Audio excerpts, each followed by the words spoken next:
Olá, eu sou a Priscila Camazano e este é o Como é que é.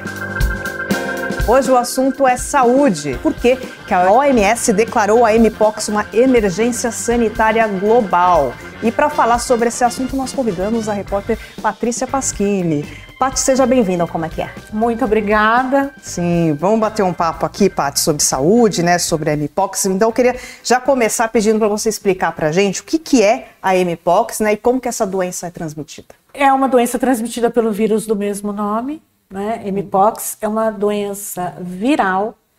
Ela pode ser transmitida pelo contato mais íntimo, né, contato sexual, por gotículas de ar na conversa, ou se você tocar em lesão de outra pessoa que está infectada, né? Porque a doença ela causa aquelas lesões pequenas na pele.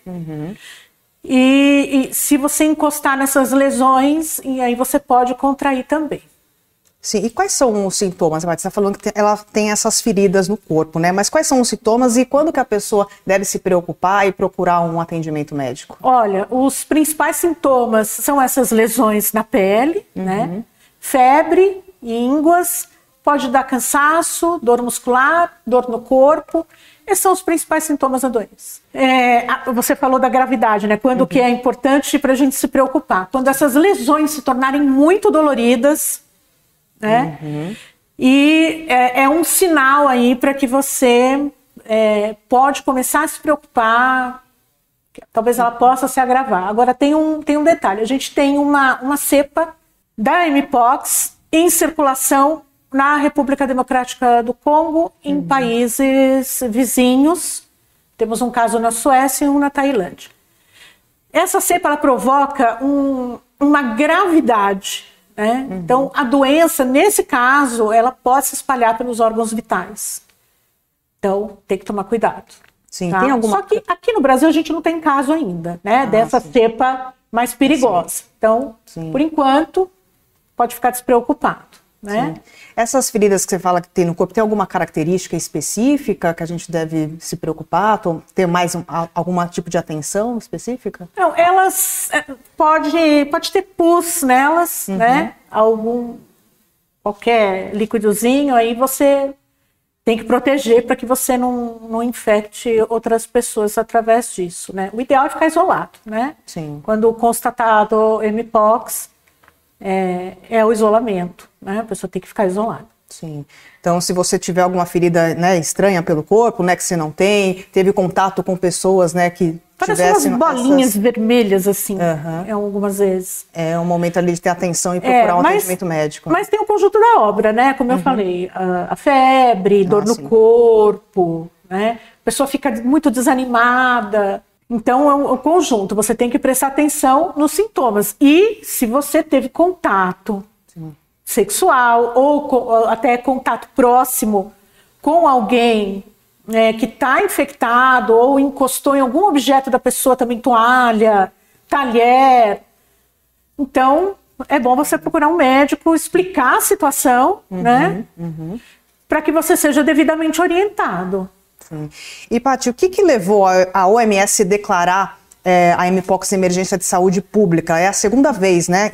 Segunda vez em 2 anos, né? Então, é justamente essa cepa mais perigosa, ela é mais letal e ela é mais transmissível. Então, ela se espalhou muito rapidamente pela República Democrática do Congo e nos países vizinhos. Isso que levou a OMS decretar, tá? Então, o que é isso, né? Isso é uma medida de contenção, é um aviso para o mundo que existe um vírus em circulação que ele se comporta de forma diferente, vamos dizer assim, né? Incomum.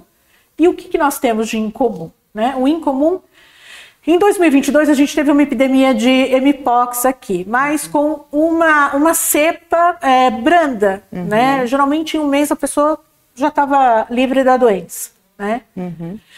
E a Mpox, ela tem 2 ramificações. Eu vou usar esse termo para ficar mais fácil. Duas cepas. A 1 e a 2. Em 2022, nós tivemos a epidemia causada pela cepa 2. A 1 ela já era mais perigosa. Aí o que aconteceu? Houve uma ramificação dessa 1, que a gente chama de clado 1B. Clado 1, clado 2, clado 1B. Né? Então, essa cepa que está em circulação em parte da África, se espalhando rapidamente, né? E que chegou à Suécia, né? Então, esse caso da Tailândia, ele é mais recente, a OMS já havia decretado o estado.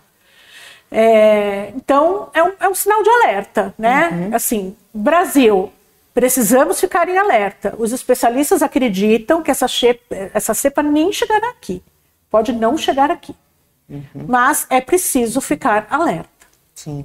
Já chegaram algumas perguntas aqui nas redes sociais. A Heloísa pergunta assim: além das manchas na pele, quais são as sequelas de uma doença de uma pessoa que pegou a doença? Olha, se a pessoa conviver com o vírus HIV e não trata, de repente não sabe que tem, se é imunossupressora, né, ou seja, pacientes com câncer ou que fazem qualquer tratamento que diminui a imunidade, aí, até gestantes, né, que diminui a imunidade. Então, esses são os sinais de alerta, são grupos que podem ter aí uma gravidade. Eu não sei se causa uma sequela, e eu tô falando, gente, dessa cepa mais branda, tá? Não tô falando da letal que tá lá na África.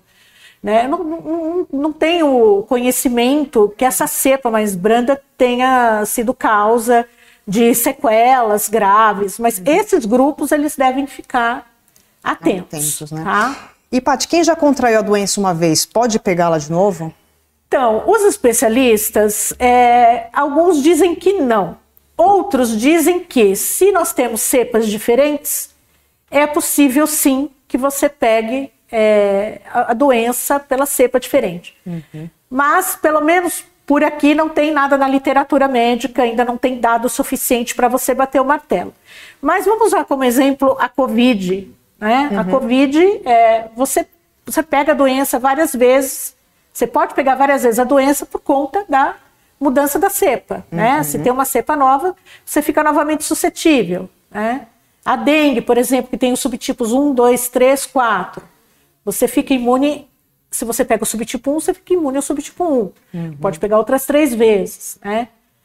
Então, assim, todo cuidado é pouco, gente. Sempre. Todo cuidado é pouco. Até porque ainda tem alguns pontos obscuros, porque não tem dado na literatura médica sobre isso. Sim, essas novidades, né? A gente tem que acompanhar o avanço, né, das pesquisas, dos estudos sobre isso. Vamos falar agora de prevenção, então, Paty? Como que a pessoa pode se prevenir dessa doença?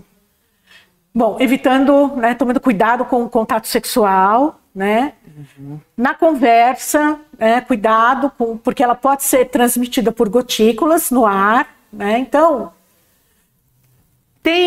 vai falar com alguém que tem suspeita, usa uma máscara, né? Não toque em nada da pessoa que estiver infectada, né?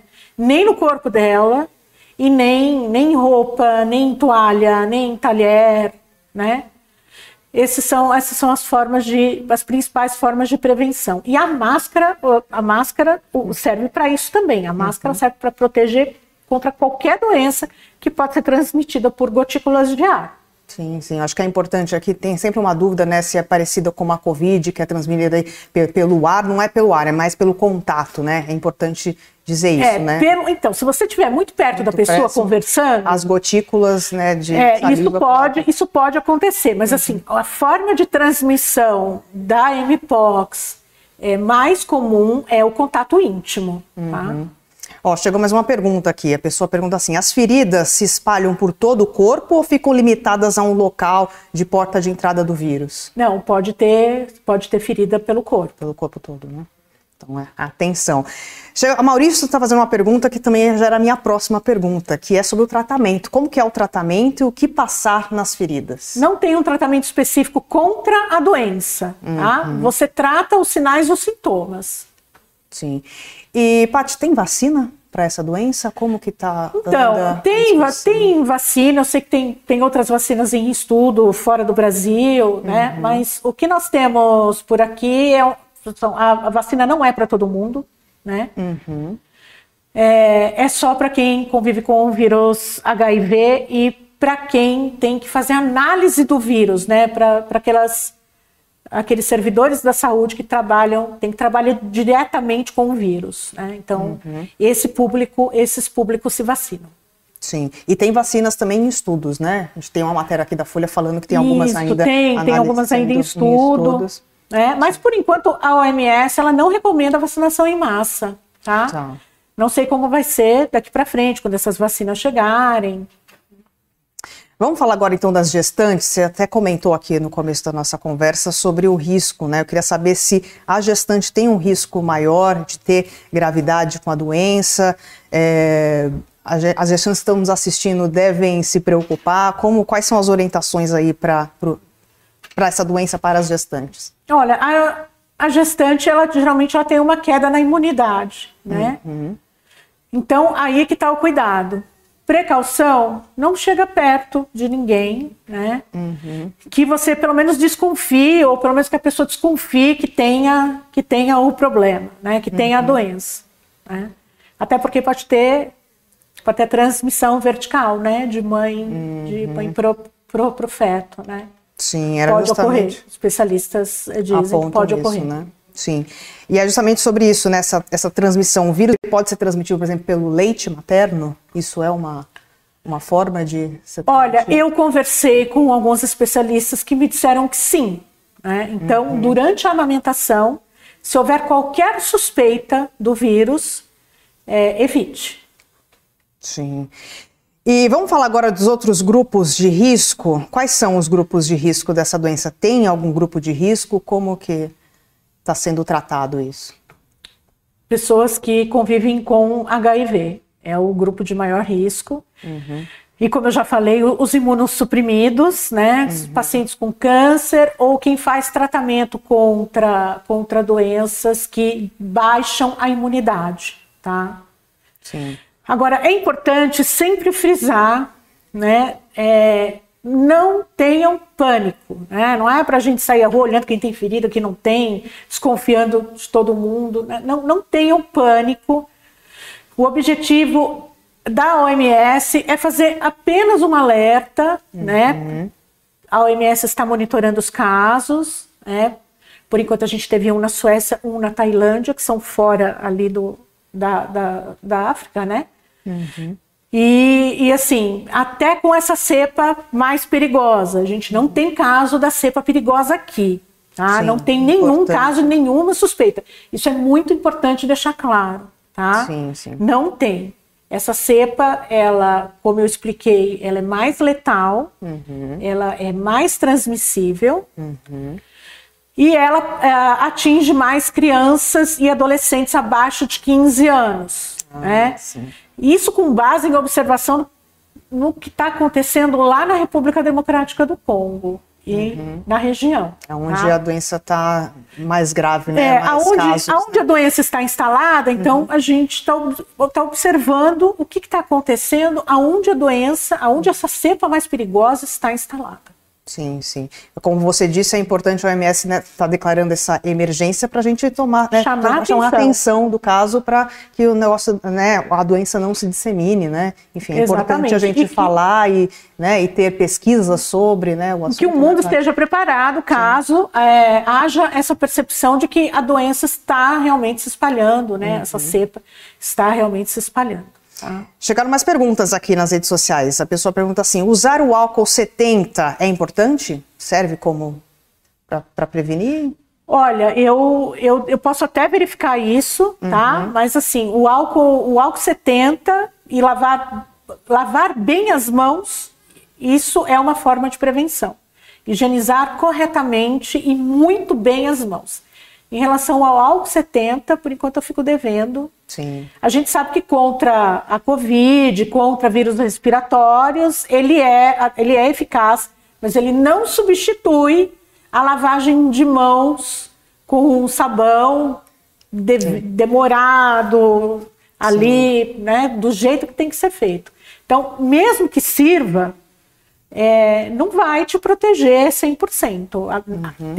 lavar as mãos corretamente. A higienização das mãos é super importante. Sim, não só para essa doença, como para outras doenças também, né? Para outras doenças também.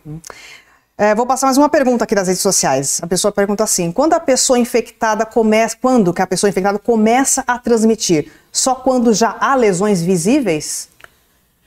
Olha, o período de incubação, ele vai... Eu até trouxe essa informação aqui, que eu sabia que ia ter pergunta.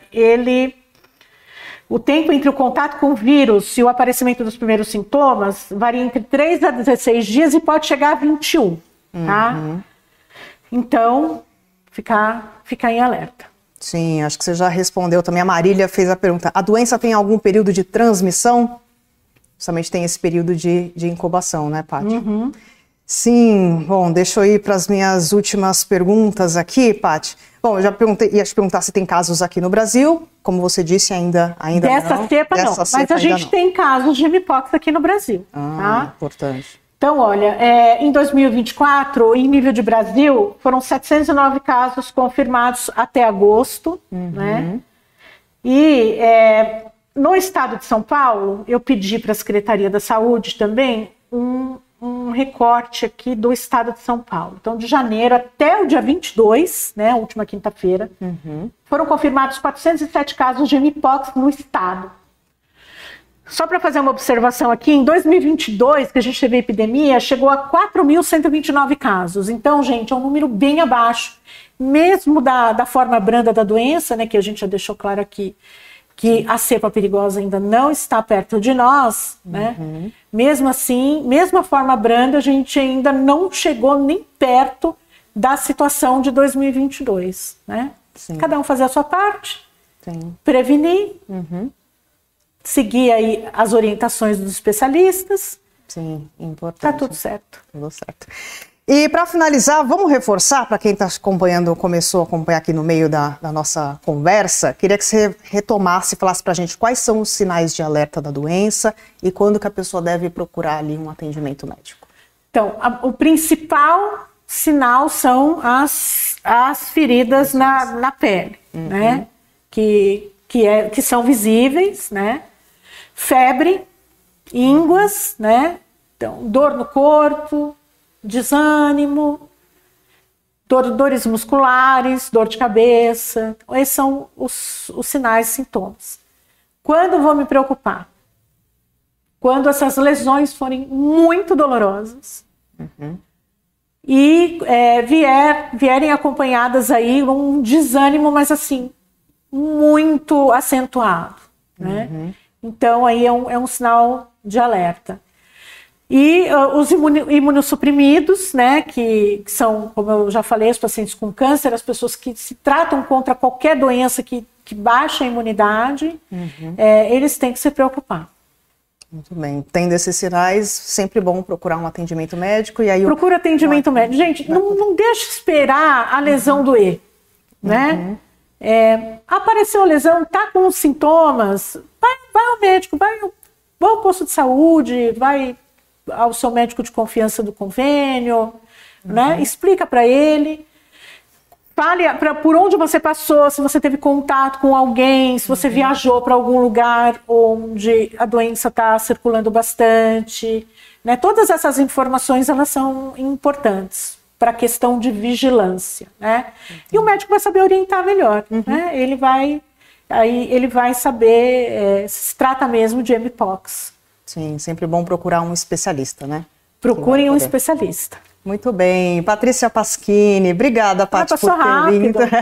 Sim, a nossa conversa foi boa, que acho que a gente conseguiu dar boas orientações aqui para quem está nos assistindo e convido a quem está nos assistindo a continuar acompanhando, né, a cobertura sobre esse assunto. Acompanhando. A Paty vai continuar fazendo a cobertura desse assunto e todas as informações no site da Folha. Hoje mesmo tem matéria nova no site da Folha. Sim. Então, e é sempre bom frisar, gente, não estamos com a cepa perigosa ainda por aqui, né? Tudo isso que a gente falou aqui, número de casos, tudo, é da cepa mais branda, a que geralmente sara em um mês, a pessoa tá livre, tá bem, sem sequelas. Muito bem. Muito obrigada, Paty. Venha Nada. mais vezes aqui no Como é que é. E eu agradeço também a você que nos acompanhou até aqui. Amanhã estaremos de volta. Espero vocês. Tchau, tchau.